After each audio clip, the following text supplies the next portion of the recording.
I do. I got to ask because I know that you worked with Butch Reynolds. Can you just expand on that relationship that you had with him? What it was like working with like an athlete of that caliber? What sets kind of like a Butch Reynolds apart from some other athletes that you've worked with?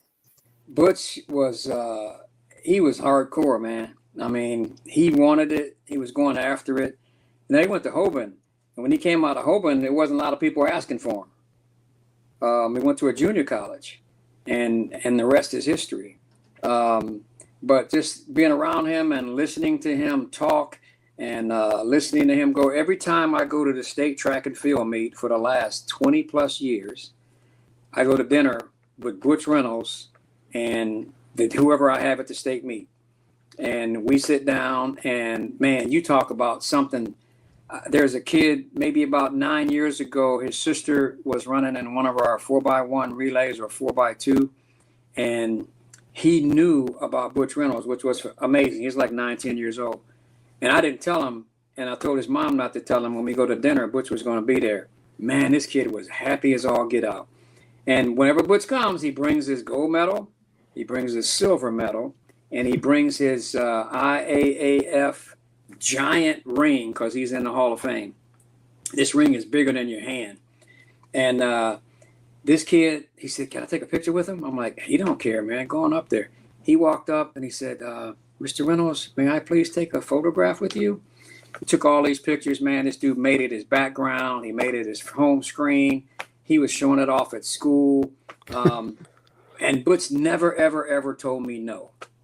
Every time, over 20 years, I went to the state track and field meet, call him up, we're going to be there Saturday, want to go to dinner. Yep, shows up, brings his milk. And I tell you how crazy Butch is. I had his gold and silver medal and his Hall of Fame ring for about 3 months. Wow. I'm like, dude, I want to show this to somebody. He said, "Here." I'm like, "No, I want you to bring it." "No, you can keep it." "Are you crazy?" It's a gold and silver medal, man. Yeah. This is a big IAAF ring. Then we were training some kids. We had a program in Akron, and I had to buy some stuff. So he said, here's my credit card. You buy this." I had his credit card for like 6 months. I'm like, "Dude, you crazy. I could have been in Hawaii right now." Sounds like a very trusting guy.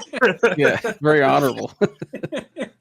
But I'm like, I don't think I'd have gave anybody my gold and silver medal.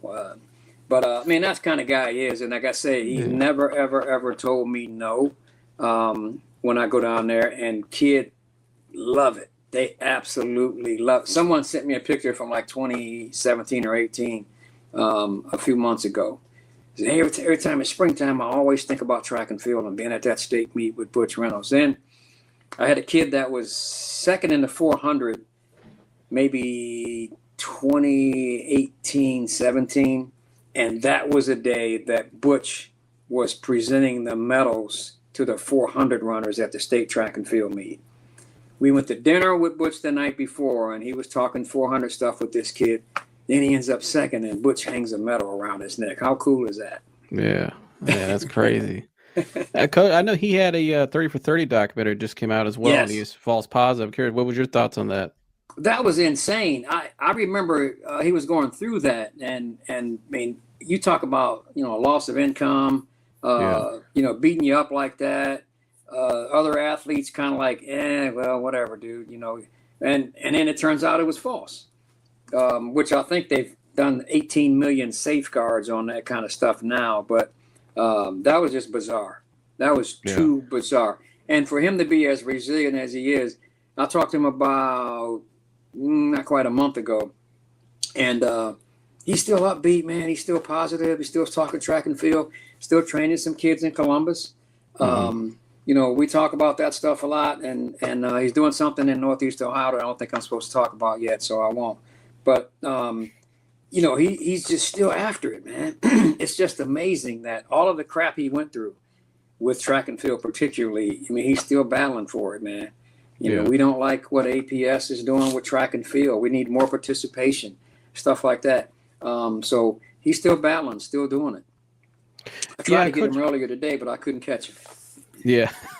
Shout out to Butch Reynolds. Absolute legend. He can come on here anytime he wants. But we were a little quick 2 in the story. morning. We will. Yeah, Yeah, we were at Bob Evans one time a few years ago eating breakfast. We had to go and we did a camp in Wadsworth, and we're sitting there, man, and this guy was just staring us down. So I'm getting a little nervous. I'm like, do you know this dude, man?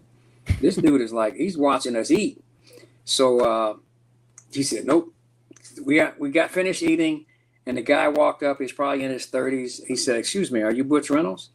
And he said, yes. So I'm like, I hope this isn't a crazy dude. So he goes, can I get an autograph? He goes, Butch said, yeah. He said, I'll be right back. I'm like, uh-oh. This guy goes out to his car, and he brings in a college baseball card type thing with all Butch's stats on it. Wow. And he brings in this thing from 1988 Olympics when he broke the world record in the 400.